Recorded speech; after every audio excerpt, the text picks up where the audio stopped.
Hello everyone. आज हम discuss करेंगे गेट 2025 का क्वेश्चन। ये क्वेश्चन ईएमटी का है और ये इमेज चार्ज मेथड से क्वेश्चन सॉल्व होगा। पहले क्वेश्चन देखते हैं। एक पॉइंट चार्ज है Q, उसको रखा गया है एक इनफाइनाइट ग्राउंडेड कंडक्टिंग प्लेट जो XY प्लेन में है, Z0 पे उससे d डिस्टेंस अबव रखा गया है। These terms infinite, grounded, conducting, these are equally important.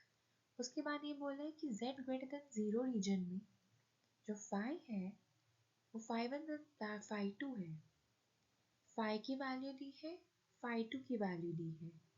ये एक एमएस की क्वेश्चन है। इसके अंदर हमें पहले हम देखेंगे the magnitude of force experienced by the point charge q is this.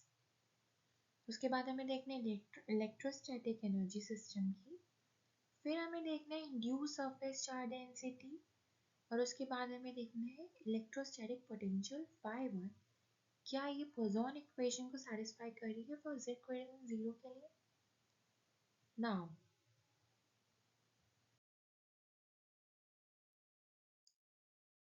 पहले हम देखेंगे हमारा ये प्लेनर शीट है, ये ग्राउंडेड है, दिस इज कंडक्टिंग।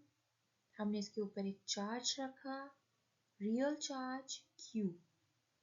उसके बाद जो ये Q चार्ज है ये इंड्यूस करेगा negative charges of the conducting plate above of the sheet और जो पॉजिटिव चार्जेस हैं वो नीचे चले जाएंगे। अब क्योंकि हमने इसे ग्राउंडेड कर दिया है तो ये जो मेरा ये वाले जो चार्जेस हैं ये जीरो हो जाएंगे। ठीक है, अब हम इसे इमेज चार्ज मेथड से सॉल्व करेंगे। इमेज चार्ज मेथड क्या कहता है कि जो ये वाला चार्ज है और एक नेगेटिव चार्ज इंड्यूस होगा इक्वल अमाउंट का, इक्वी डिस्टेंस, जितना डिस्टेंस ये वाला है नहीं डिस्टेंस ये वाला होगा। तो अब इस वाले मेथड में ये वाला प्लेन को हटाएंगे और ये दो चार्जेस कंसीडर करेंगे। अब एक क्वेश्चन बहुत इजी हो गया क्योंकि दो चार्जेस हैं, एक पॉजिटिव चार्ज और एक नेगेटिव चार्ज, इनके बीच का डिस्टेंस 2d है। तो उन दोनों के बीच में कितना फोर्स होगा, Q minus Q upon 4 pi epsilon naught and the distance between the two charges is 2d। तो ये हो गया Q square upon 4 pi epsilon 4d का स्क्वायर। नेक्स्ट ऑप्शन में हमें देखना है एनर्जी कितनी है सिस्टम की। अगेन हम क्या करेंगे, दो चार्जेस हैं, दो चार्जेस के बीच में ये एनर्जी आएगी, लेकिन अब हमें ये देखना है क्योंकि रियल चार्ज तो हमारा यही है ना, तो एनर्जी सिस्टम की सिर्फ इसी एरिया में रहेगी। तो हमारी जो भी एनर्जी आएगी वो तो दोनों चार्जेस के बीच में है ना, तो हम जो एनर्जी कंसीडर करेंगे वो उसका आधा हो जाएगा क्योंकि जो हमारी एनर्जी स्टोर होगी वो सिर्फ इस रियल चार्ज में एरिया में स्टोर होगी, ना कि ये तो हमने एक इमेजिनरी चार्ज लिया है ना इस प्लेन को हटाकर। इस मेथड ये वाला जो इमेज चार्ज मेथड है इसके अंदर हमने इस प्लेन को हटाकर इस पॉइंट चार्ज को रखा है, बट ये तो इमेजिनरी चार्ज है ना, तो एनर्जी तो यहाँ पे स्टोर ही नहीं होगी इस एरिया में, एनर्जी हमारी सिर्फ इस एरिया में स्टोर होगी। तो इसलिए हमारा रियल चार्ज की वजह से जो एनर्जी आएगी उसका हाफ हो जाएगा, तो minus Q square upon 16 pi epsilon D. Option में देखा था 8, यहाँ पे 16 का फैक्टर है, तो ये ऑप्शन गलत हो गया। This option was right, this option is wrong. जो थर्ड ऑप्शन है उसके अंदर लिखा है कि हमें सरफेस चार्ज डेंसिटी बतानी है।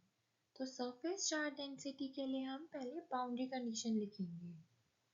बाउंड्री कंडीशन में हम परपेंडिकुलर वाला लिखेंगे, तो E perpendicular above z greater than z equals to 0 minus E perpendicular below z equals to 0 is sigma by epsilon naught.